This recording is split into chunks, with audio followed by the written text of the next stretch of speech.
This episode is brought to you by Monkey Nutrition.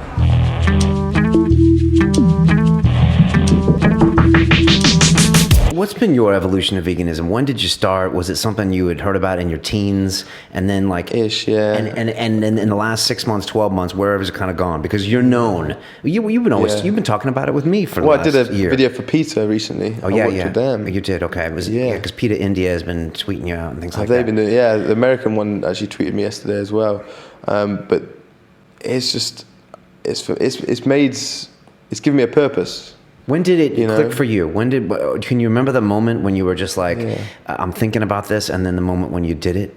Every day. I know, but like a year ago or 18 months ago, when was the time where you were like, I got to do this? There's a Gary Yourofsky video I watched. Gary Yourofsky, and I probably talked about it in the last one, so I don't want to go over the same thing. Yeah, posted those on your website. That was the one. Yeah, it's on Spirit of Tim. But he really just made me see it for what it is. I've always thought I was mindful and compassionate, and you've got to take it to that next step. A lot of people talk spirituality. A lot of people talk it.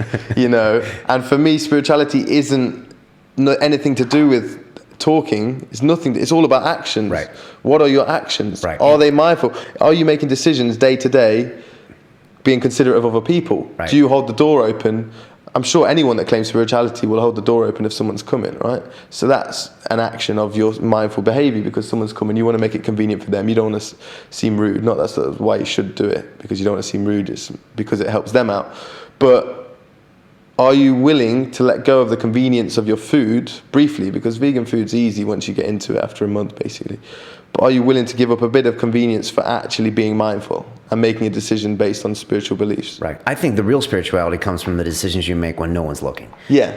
So when you're at home and you could eat watermelon or you could eat a dead pig, are you choosing one because one tastes good but it's the death of an animal, or one because, and in turn, it makes you healthier. Right. So you saw this video, you were like, I as a part of your growth, you're like, I'm cutting it out. I'm not doing this. And then you started talking about it. And then, what was the evolution of you kind of? Yeah, it got to a point where I just saw the vegan community and I was like, wow, like all this time, like these people that have been aware of it for years, and there's been no support for them. They get ridiculed. I was probably one of them that ridiculed it at some point. I remember saying to vegetarians, for every animal you don't eat, I eat 3. Will you eat one? Little ignorant comments like that. So that's when you were younger. When I was younger, and when you were training, when you were younger, you probably thought I need the protein and that kind of thing. Right? Yeah, all that. Why do vegans? Why are they ostracized so much? Because we're self-righteous. Because we're self-righteous. Okay. We are. But any movement is self-righteous. Yeah, right?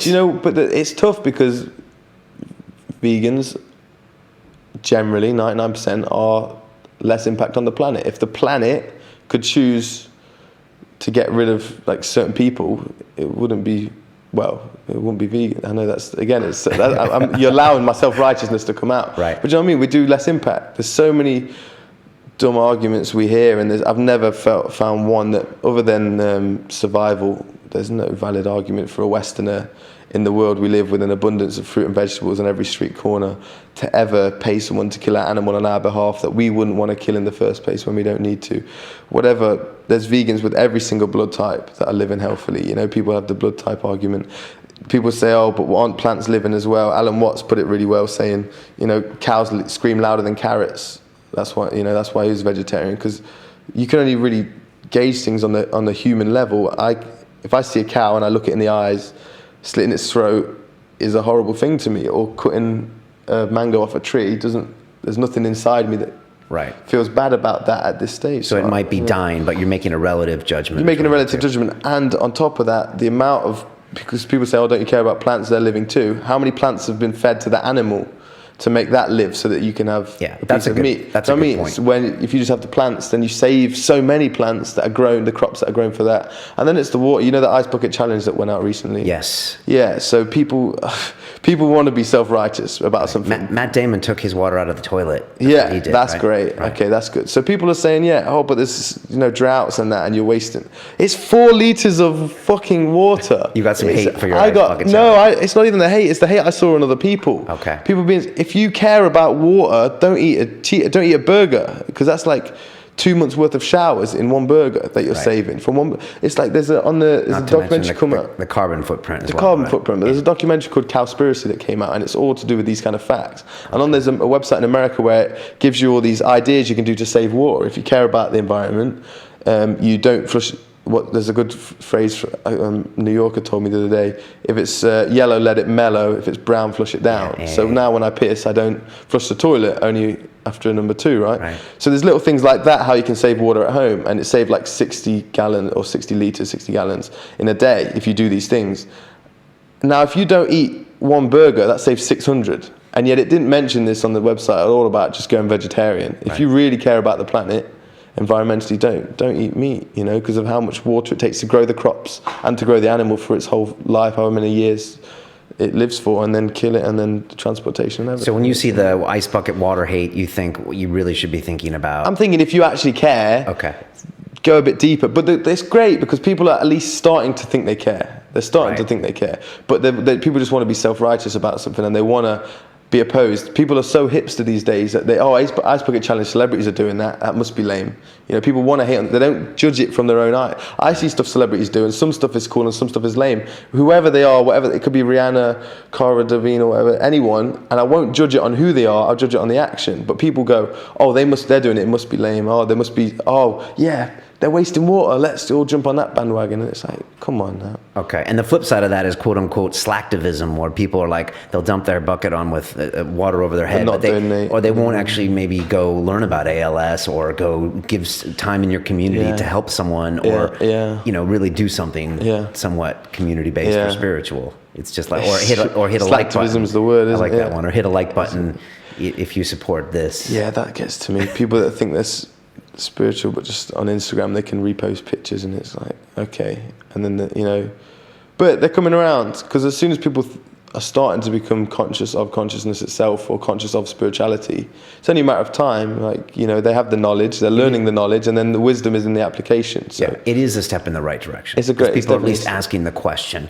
you know, about themselves. Let me finish up with veganism, because it's a big part of who you are. I mean, you said you're becoming like the spokesman. You're in. This is the role for you. Is it? Well, it doesn't. It will happen either way. You know, that's ego talking.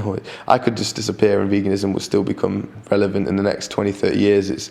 For me, it's not an opinion. This is the problem. People think it's an opinion. They say, well, don't push your opinion on me. Right, or a choice, but in your opinion, it's not. It's not an opinion. Right. It's not, because it's an observation. It's like if I showed you a rose that was red and said, what colour is it? You say it's red, right?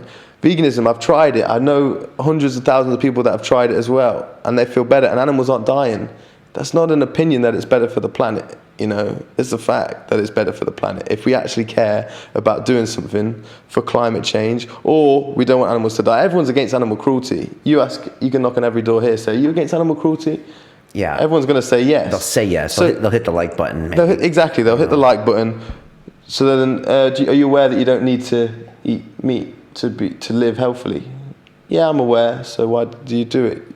You know, because of convenience, addiction, habit. Habit. So it's not their fault that they're just ignorant or just don't care enough yet. But eventually people will start to care more and more. But as I say, it's not an opinion that it's better, you know, for you as a person. Yes, you can thrive on meat and on a vegan diet. You can do both.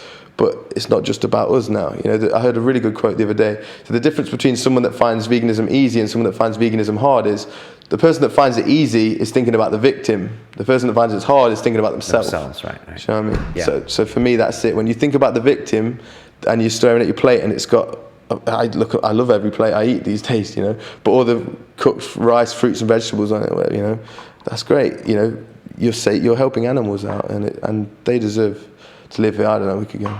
Don't miss London Real. Subscribe now.